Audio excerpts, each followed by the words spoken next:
नमस्कार दोस्तों, एक बार फिर से स्वागत है आपका आपके अपने YouTube चैनल उत्तराखंड एग्जाम गुरु में। इस वीडियो में हम सरकारी योजनाओं से संबंधित एक मास्टर वीडियो लाने का प्रयास करेंगे, जिसमें आपकी भारत सरकार की जो भी योजनाएं हैं जन कल्याणकारी, जिनसे अक्सर परीक्षाओं में प्रश्न पूछे जाते हैं, उनको हम इसमें कवर अप करेंगे। सरकारी योजना से संबंधित प्रश्न जो हैं आपके UKSSC हो, UPSC हो, UKPSC हो, चाहे कोई भी प्रतियोगी परीक्षा हो भारत में, तो प्रश्न अच्छे खासे पूछे जाते हैं। तो ये वीडियो आपकी उन प्रश्नों की ज़रूरत को पूरा करेगा। चलिए वीडियो स्टार्ट करते हैं। सरकारी योजनाएं। देखिए, सरकारी योजनाएं क्या होती हैं? सरकार द्वारा चलाई जाने वाली जन कल्याणकारी योजनाओं को सरकारी योजनाएं कहा जाता है। योजनाएं जो होती हैं या भारत सरकार चलाती है या संबंधित राज्य की राज्य सरकार चलाती है। तो भारत सरकार जिन योजनाओं को संचालित करती है उन्हें केंद्र सरकार की योजनाएं कहा जाता है, और जो राज्य सरकार द्वारा संचालित होती हैं उन्हें राज्य सरकार की योजनाएं कहा जाता है। चलिए आगे बढ़ते हैं। देखिए, जो केंद्र सरकार है वो जो योजनाएं चलाती है वो कौन कौन सी योजनाएं हैं, चलिए देखते हैं। केंद्र सरकार द्वारा संचालित प्रमुख योजनाएं। देखिए, योजनाओं को हमने कैटेगरी वाइज यहाँ पर क्रमबद्ध करने का प्रयास किया है। कुछ योजनाएं जो हैं रोजगार प्रदान करने के लिए चलाई गई हैं, तो उन्हें रोजगार परक योजनाएं कहा गया है। जैसे मनरेगा है, day NRLM, day NULM, startup India, stand up India, आत्मनिर्भर भारत रोजगार योजना, गरीब कल्याण रोजगार अभियान। उसके बाद हम बात करेंगे कृषि और खाद्य सुरक्षा से संबंधित योजनाओं की। देखिए, ये वो योजनाएं हैं जो कृषि में सहायता करती हैं और खाद्य सुरक्षा प्रदान करती हैं। कृषि और खाद्य सुरक्षा से संबंधित योजनाएं: किसान क्रेडिट कार्ड योजना, मृदा स्वास्थ्य कार्ड योजना, E-NAM, प्रधानमंत्री कृषि सिंचाई योजना, प्रधानमंत्री फसल बीमा योजना, प्रधानमंत्री किसान मानधन योजना, प्रधानमंत्री किसान सम्मान निधि, राष्ट्रीय खाद्य सुरक्षा अधिनियम 2013, राष्ट्रीय खाद्य सुरक्षा मिशन, प्रधानमंत्री मत्स्य संपदा योजना। ये जो योजनाएं हैं वो आपकी कृषि एवं खाद्य सुरक्षा से संबंधित हैं। विस्तार से हम अंत में पढ़ेंगे इन सभी योजनाओं को। तीसरी कैटेगरी में हमने रखा है स्वास्थ्य एवं परिवार कल्याण से संबंधित योजनाएं। तो वो योजनाएं कौन सी हैं, चलिए देखते हैं। जननी सुरक्षा योजना, बेटी बचाओ बेटी पढ़ाओ, प्रधानमंत्री उज्ज्वला योजना, प्रधानमंत्री मातृ वंदना योजना, एकीकृत बाल विकास सेवा योजना ICDS, प्रधानमंत्री भारतीय जनऔषधि परियोजना, प्रधानमंत्री सुरक्षित मातृत्व अभियान, राष्ट्रीय वयोश्री योजना, सुकन्या समृद्धि खाता, राष्ट्रीय स्वास्थ्य मिशन। ये योजनाएं स्वास्थ्य एवं परिवार कल्याण से संबंधित हैं। अगली योजनाएं जो आती हैं अवस्थापना विकास की योजनाएं, यानी कि जहां पर अवस्थापनाओं का यानी कि इंफ्रास्ट्रक्चर का डेवलपमेंट किया जाता है। तो वो योजना है प्रधानमंत्री सहज बिजली हर घर योजना, जल जीवन मिशन, स्मार्ट सिटी मिशन, प्रधानमंत्री आवास योजना ग्रामीण और शहरी, अटल नवीकरणीय और शहरी परिवर्तन मिशन, अमृत धरोहर शहर विकास एवं संवर्धन योजना हृदय, राष्ट्रीय वन मिशन, सांसद आदर्श ग्राम योजना, डिजिटल भारत अभियान, प्रधानमंत्री ग्राम सड़क योजना PMGSY, भारतमाला योजना, सागरमाला योजना परियोजना। इसके बाद योजनाएं आती हैं युवा शिक्षा एवं कौशल विकास की।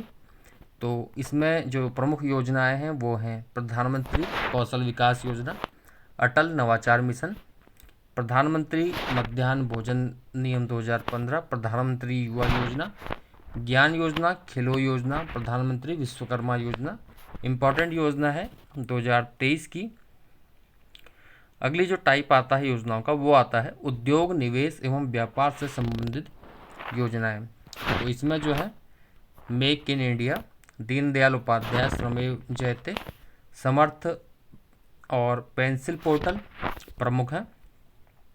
उसके बाद हम बात करें वित्त बीमा एवं पेंशन से संबंधित योजनाएं कौन सी हैं। तो वो योजनाएं हैं आपकी प्रधानमंत्री जनधन योजना, प्रधानमंत्री मुद्रा योजना, प्रधानमंत्री ग्रामीण डिजिटल साक्षरता अभियान, अटल पेंशन योजना, प्रधानमंत्री सुरक्षा बीमा योजना, प्रधानमंत्री जीवन ज्योति बीमा योजना, प्रधानमंत्री वय वंदना योजना, प्रधानमंत्री स्वनिधि योजना, भारत डाक भुगतान बैंक। ये योजनाएं वित्त, बीमा एवं पेंशन से संबंधित हैं।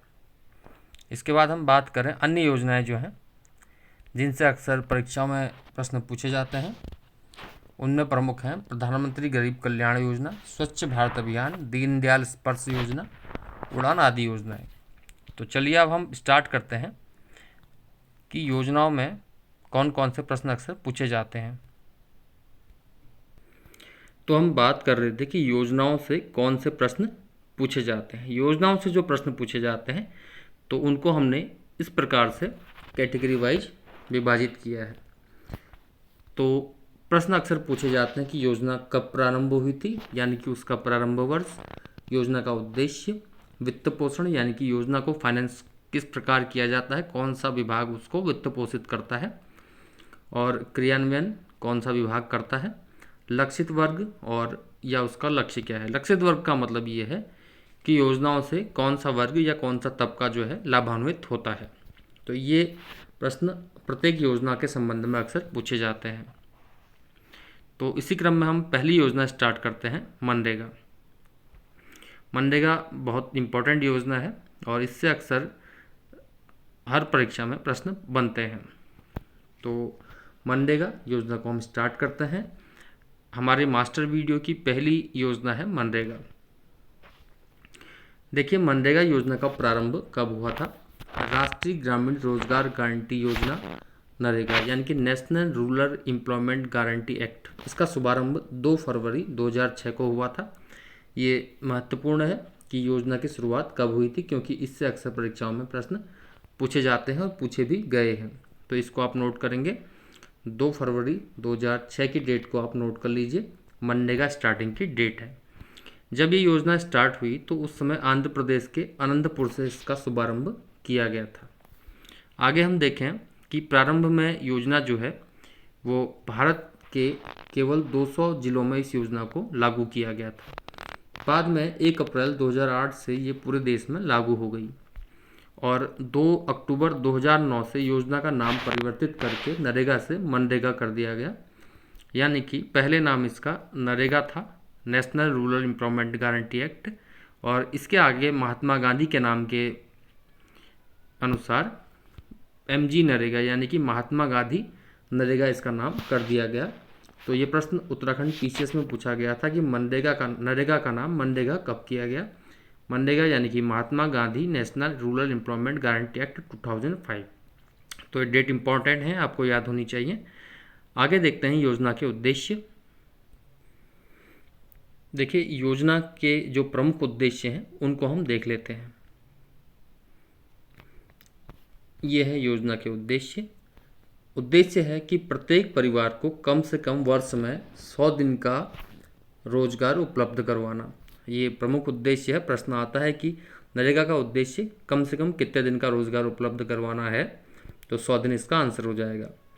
दूसरा है प्राकृतिक संसाधनों के पुनर्निर्माण द्वारा धारणीय ग्रामीण आजीविका का निर्माण एवं परिसंपत्ति का सृजन, यानी कि जो नेचुरल रिसोर्सेज हैं उनका पुनर्निर्माण और धारणीय ग्रामीण आजीविका यानी कि सस्टेनेबल रूरल लाइवलीहुड का निर्माण और परिसंपत्ति का सृजन, यानी कि जैसे तालाब हैं, रास्ते हैं, खड़ंजे हैं और या हार्वेस्टिंग टैंक हैं, इनका निर्माण इसका उद्देश्य है।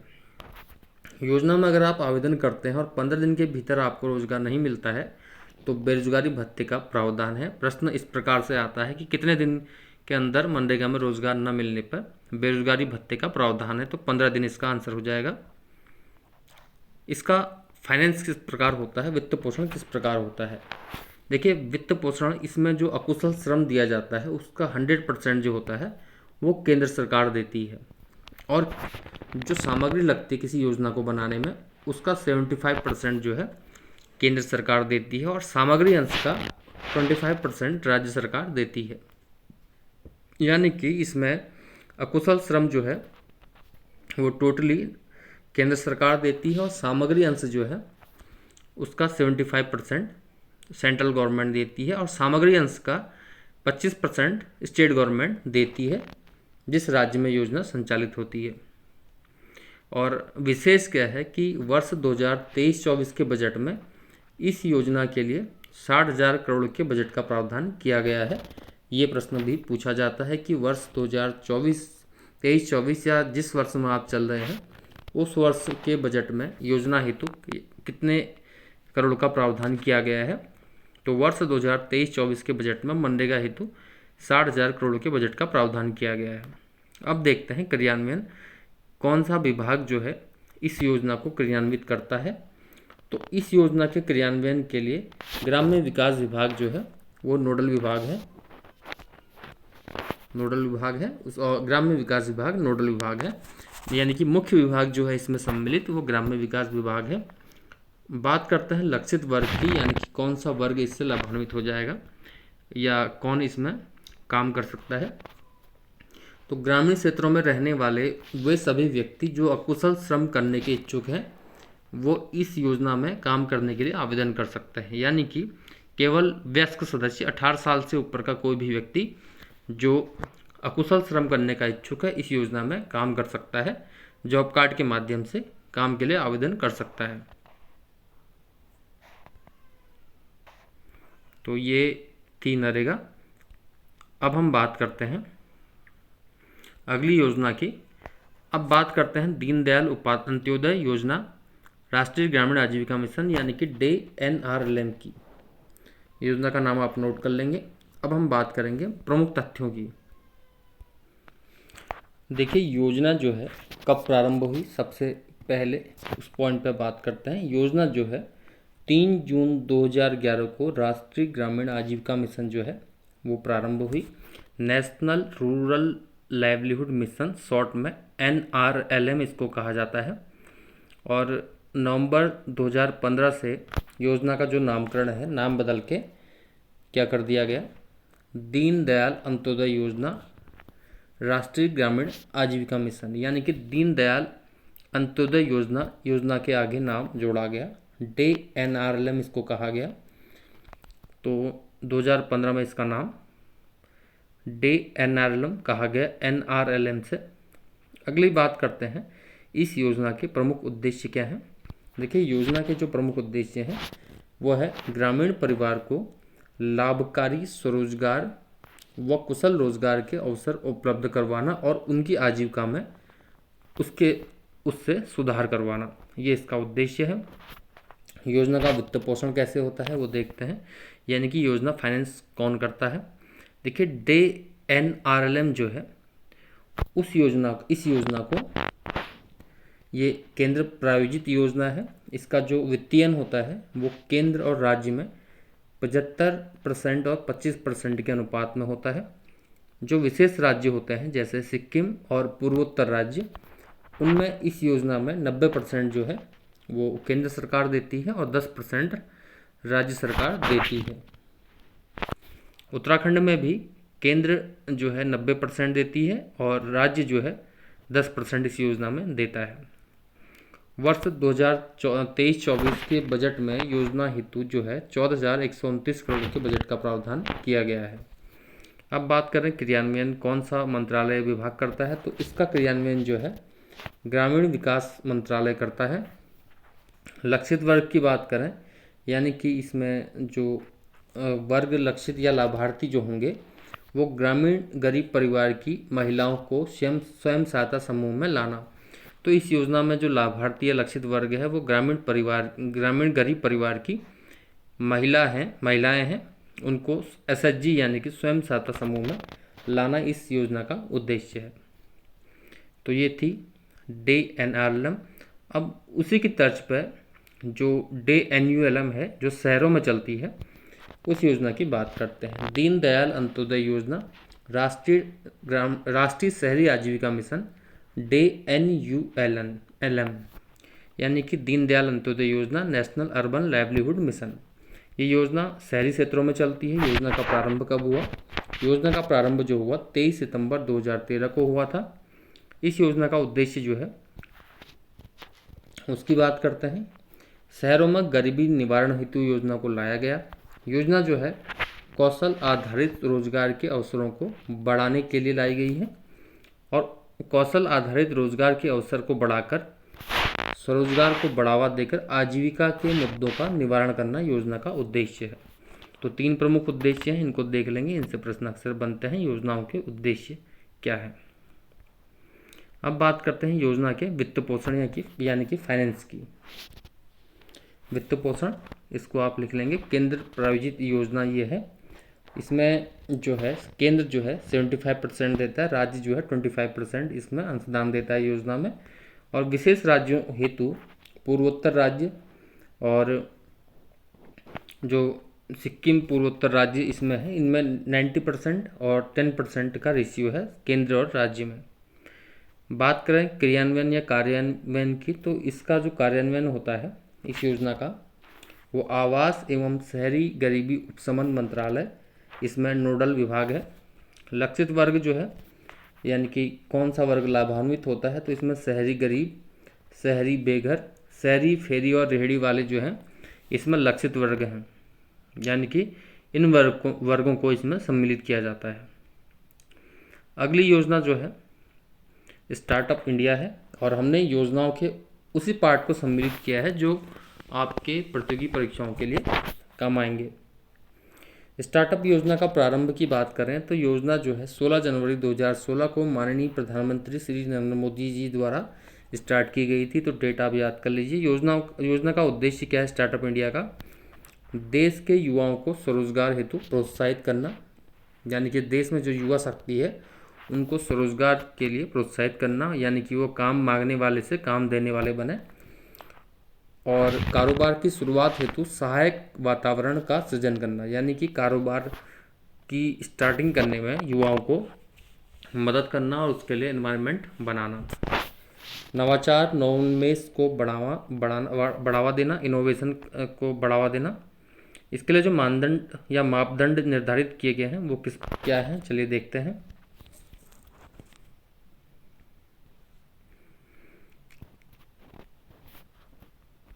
स्टार्टअप हेतु मापदंड, क्राइटेरिया क्या रखा गया है स्टार्टअप खोलने के लिए? कंपनी का पंजीकरण जो है या गठन जो है वो भारत में हो।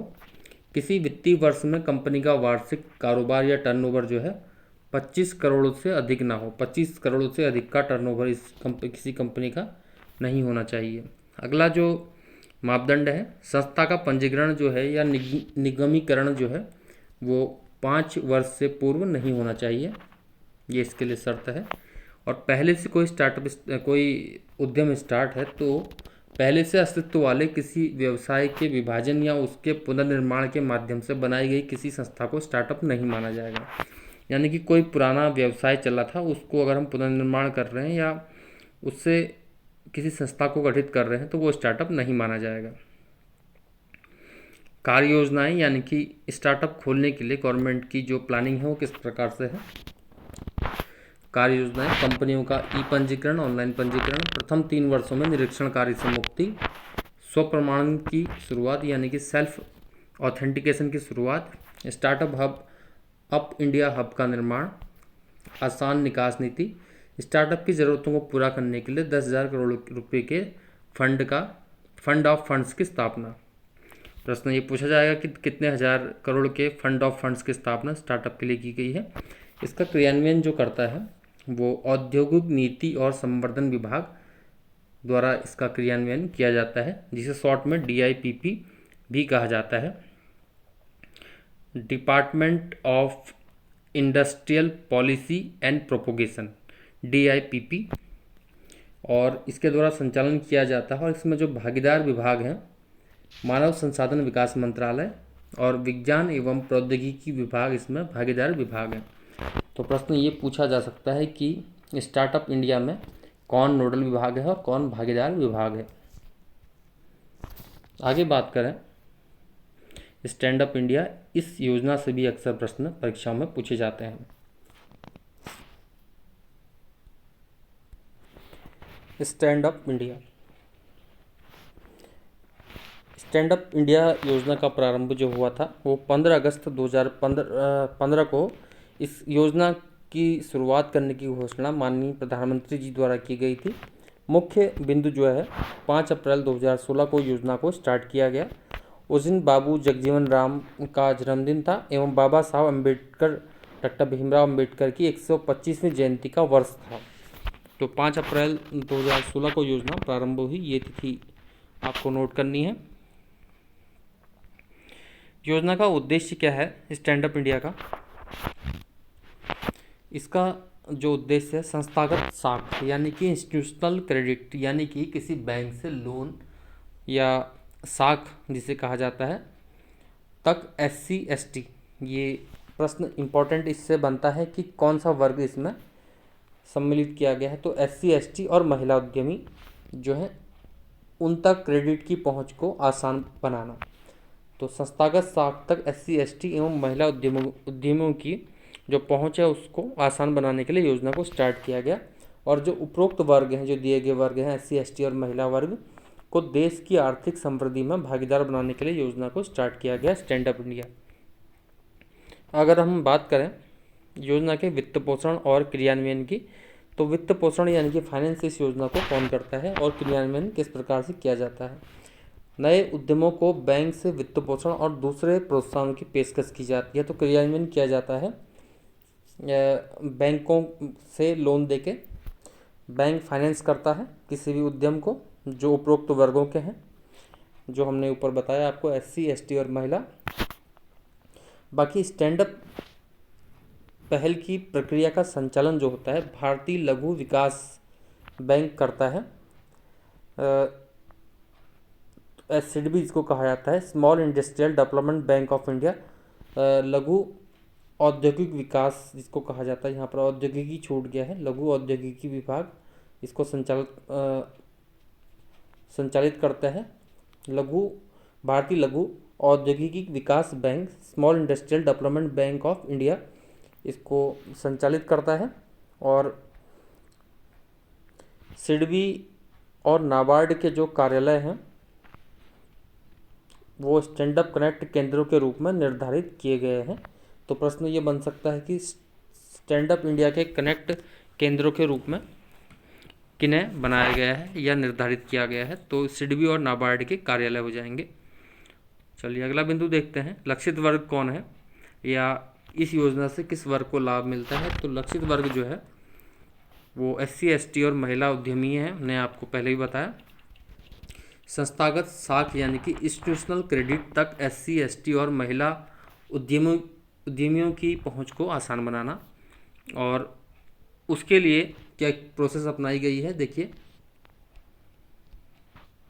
सभी वाणिज्यिक बैंकों की प्रत्येक शाखा से, जितने भी कमर्शियल बैंक हैं कि प्रत्येक शाखा से कम एक SC ST तथा एक महिला ऋणग्राही को 10 लाख से 1 करोड़ तक ऋण किसी नव उद्यम हेतु उपलब्ध करवाना है। तो योजना का उद्देश्य साफ है कि कमर्शियल बैंक की प्रत्येक शाखा में कम से कम एक SC ST और एक महिला ऋणग्राही को 10 लाख से 1 करोड़ तक का ऋण किसी नव उद्यम हेतु उपलब्ध करवाना योजना का उद्देश्य है, ताकि इन वर्गों की महिलाएं उद्यमों को स्टार्ट कर सकें।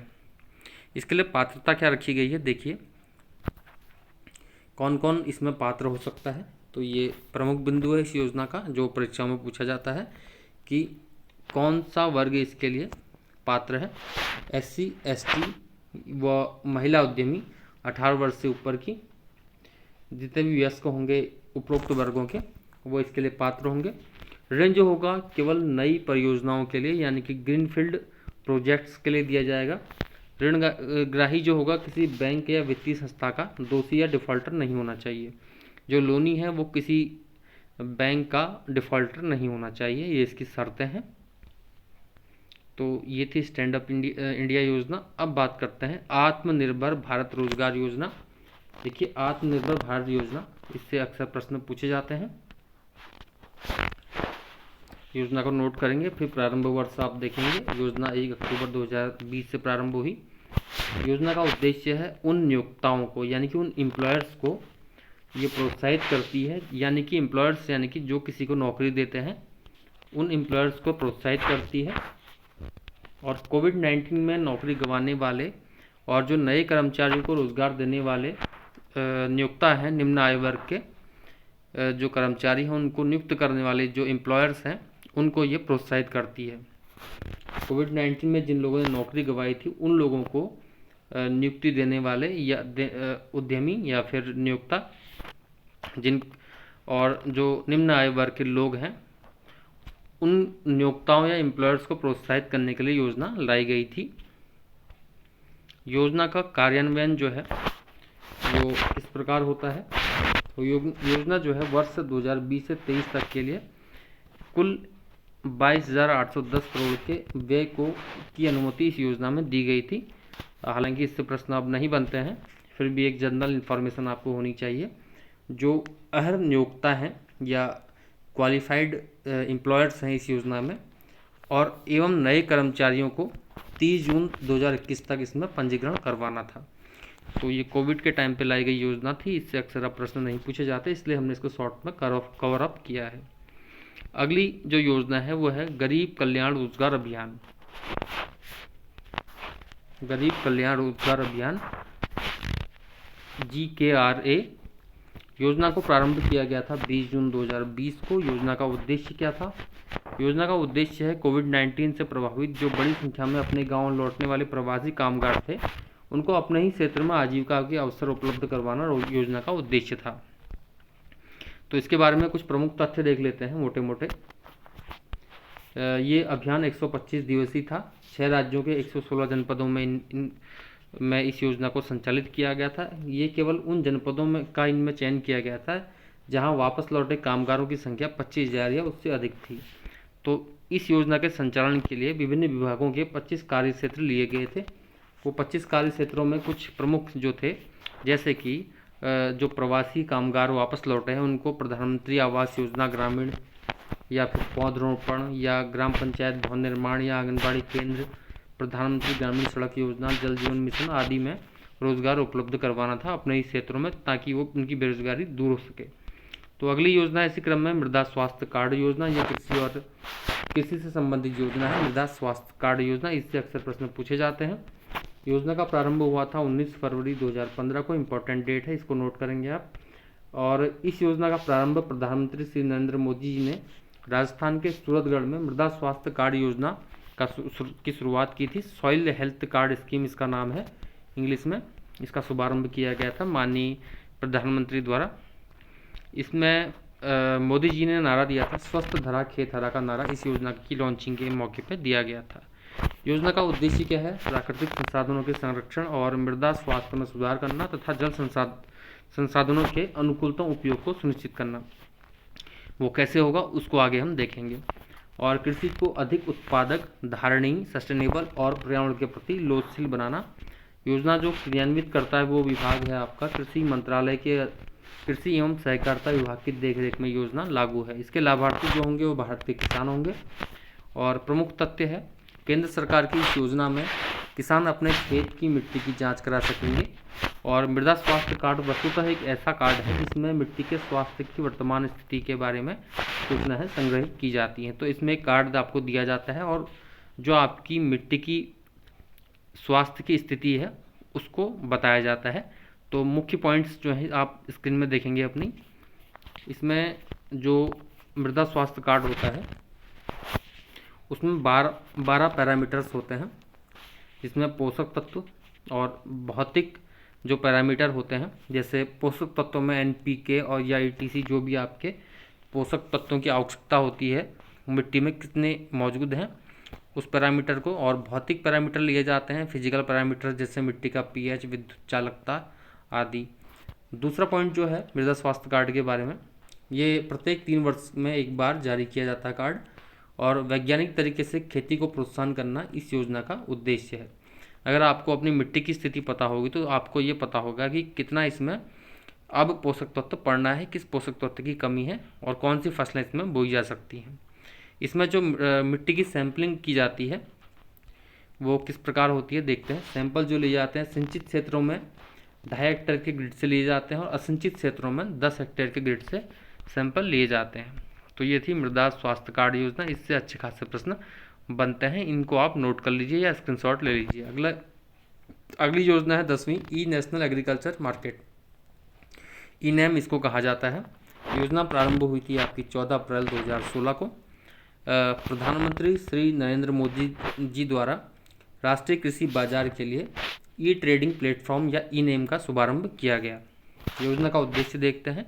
ई-नैम जिसे कहा जाता है इलेक्ट्रॉनिक नेशनल एग्रीकल्चर मार्केट का फुल फॉर्म है ई-नैम, जो निवर्तमान जो कृषि उत्पादन विपणन समितियां थी कि मंडियों को एकीकृत करके कृषि उत्पादों हेतु एकीकृत राष्ट्रीय इलेक्ट्रॉनिक बाजार उपलब्ध करवाना। संक्षेप में देखेंगे तो हम इलेक्ट्रॉनिक मार्केट एग्रीकल्चर उत्पादों को दिलाने के लिए इंटीग्रेटेड किया गया है। तो ये इसका उद्देश्य है पहला।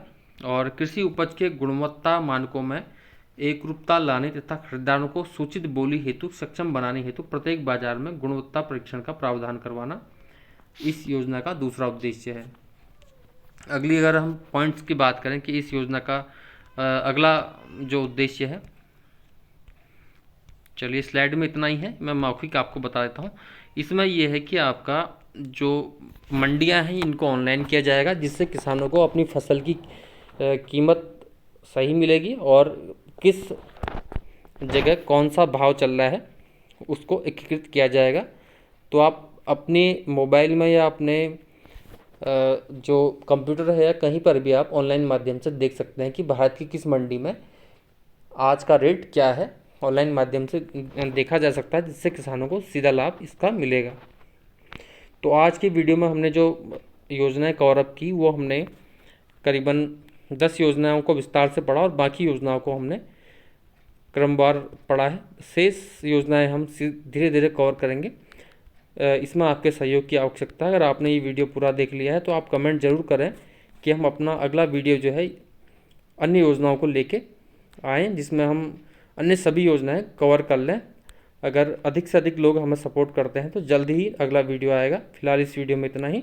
उम्मीद करते हैं ये वीडियो आपको अच्छा लगेगा। अगर आप इसकी PDF चाहते हैं तो हमारे टेलीग्राम चैनल में को ज्वाइन कर सकते हैं, वहाँ से आप इसकी PDF भी ले सकते हैं।